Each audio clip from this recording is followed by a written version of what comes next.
Gusto mo ba magkaroon ng ganitong post sa EcoX mining app na? So, ayan. So, step 1, punta po tayo sa ating Google Play Store. Ayan, dito sa search bar, search lang po natin dito ang InShot. Ito po siya mga idol. So, download nyo siya. Kapag na-download nyo na, step 2 naman po, punta po tayo sa Google Chrome. Search lang po natin dito yung environment clean up. Dito sa image.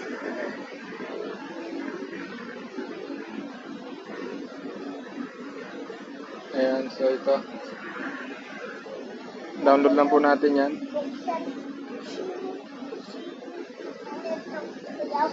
Yan, kapag na-download na, open po natin yung InShot. Dapat. Ganito. Click po natin itong college. Ganitong grade. Click na po natin yan. I-click po natin yung photos na download natin. Click po natin ng check icon. Dito po sa gitna, click po natin itong canvas. Dito itong arrow po guys, slide nyo lang po siya. Pag okay na, click po natin check. Then click import, export. Yan, pag okay na, punta na po tayo dito.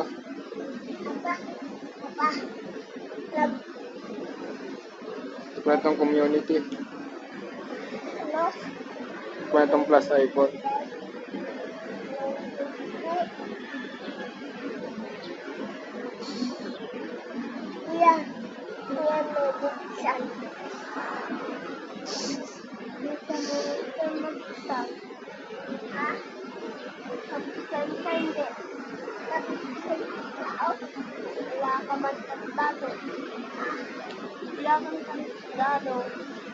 Publish push.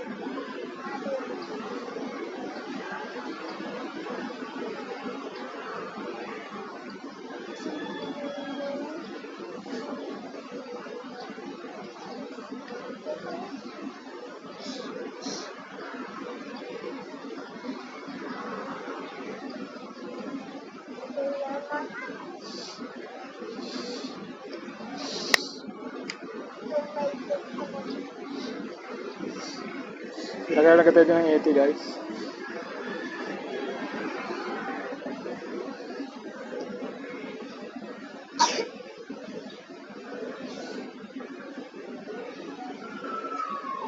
So nagkaroon tayo ng 6 posts. Ayan guys. So yun lamang guys. Sana makatulong sa inyo and maraming salamat po. Tingnan lang guys, bago po kayo makapag-post dito at makapag-comment, kailangan po nyo mag-KYC. So, dapat nakapag-submit po kayo ng valid ID guys. So, KYC po dapat.